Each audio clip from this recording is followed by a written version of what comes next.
Check this. You're not overwhelmed, you're overcommitted. Hey, I'm talking to the man who's handling everything: family, business, problems, people. You're the one that everyone calls, and somewhere along the way, you started calling that strength. But here's the truth: you didn't just end up overwhelmed, you built it, one yes at a time. You were saying yes to things that you didn't need to, yes to people who didn't need your energy, yes to the responsibilities that didn't move your life forward. So now your life feels heavy, but it's not because you do too much, it's because you're carrying too much. You're not overwhelmed, you're overcommitted. And here's what we tend not to connect: because you're overcommitted, you can't focus. Focus isn't something you add, it's something that you create, often by removing things. And here's a hardcore truth: removal of those things come with a cost.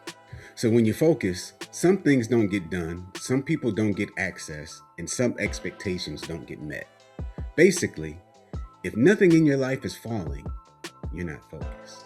So do this. Ask yourself, what am I holding on to that I need to release? Because until something leaves your hands, nothing meaningful can grow in them. And here's where most people fail.